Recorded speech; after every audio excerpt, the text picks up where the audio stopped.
Catus Maximus here. These, I believe, are some Bruno Will German combination pliers. I think these came with a Mercedes-Benz vehicle. That's where these types of pliers seem to come from the most when you're running these German ones.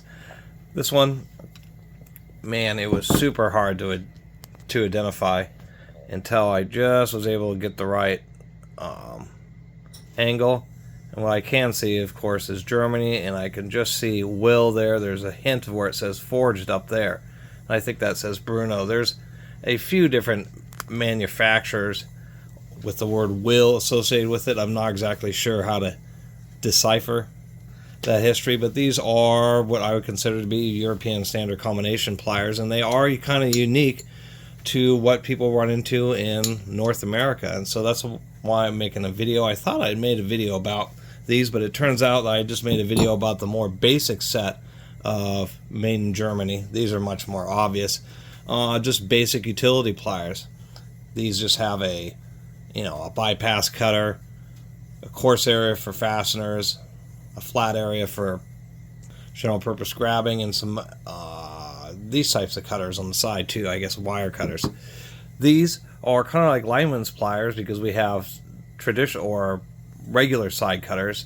We have a kind of a more chiseled, squared off tip that is kind of reminiscent of lineman's pliers. But of course, lineman's pliers are popular in North America as being heavy duty pliers, but they are not great for two things. One, the jaws don't come all the way together because they're designed to help twist wires, and that can be an encumbrance.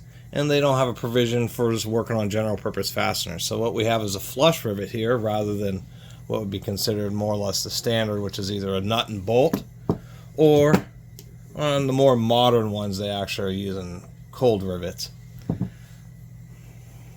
But flush rivets are always nice because they're not in the way. Two positions, just like a traditional set of slip joint pliers. These Western Forge Craftsman's are kind of about the closest thing to these Euro style utility or combi pliers as I've been able to find. I have lots of pairs. These are very common set of pliers, but they're just a little bit simpler, a little bit more rounded nose, just I guess not quite as heavy duty, not quite as chiseled, and these types of pliers tend to only have bypass cutters, even though this one does attempt to have a couple different areas for working on different size fasteners and objects. And never knew why this style, I guess it never became popular because people would choose a different set of pliers if they're getting a more expensive one. If they were just getting basic pliers, they get something like this. And so that's why pliers of this style, and particularly of this slip joint combination pliers, just haven't been popular. Harbor Freight's been trying. They came out with a snap-on knockoff, which is just like an oversized pair of regular slip joint pliers, except for they have three positions. They do have a cutter, but it's kind of funky how it's because of this pin is being so far offset because of the three positions. The cutter doesn't work super great on these. They're pretty nice and heavy duty, but aren't going to give you quite the same kind of cuts as side cutters will. And once again, they don't have a flush rivet.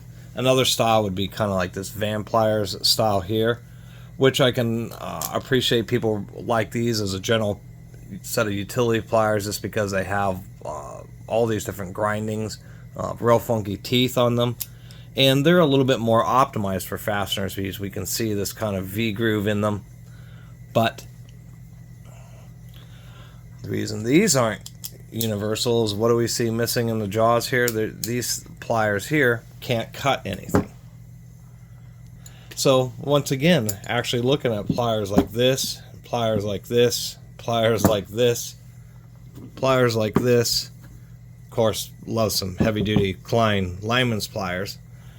But these set of pliers here is actually different than all these other pliers, just because they're combining the slip joint, like old school plain diamond tools, even though those are Craftsman diamonds who popularize them, with better quality side cutters and a provision for working on fasteners. And the fact that the jaws are just a bit heavier duty kind of explains why these have a bit of play in the rivet here, probably because they've been actually done some work. So anyway, just wanted to do a little video about these Bruno Will slip joint combination pliers, because they truly are a combination. These are not the best example, just because you can see that gap through the cutter, but that gap, oddly enough, is just because you know, some kind of either positioning issue with the rivet, or maybe these front jaws weren't ground down enough to quite get these two to come together. They're not actually damaged, but the one side note. And I thought a while ago they are a little bit more premium versions of these, which I could have swore I had a pair of, but I couldn't find, or even found that I made a video of, where they have like these big ridges where it's like this really ergonomic kind of glove fit, and they always seem to have painted red handles. So anyway, once again, thanks for watching my little video about the Bruno Will slip joint true combination pliers. See you next time.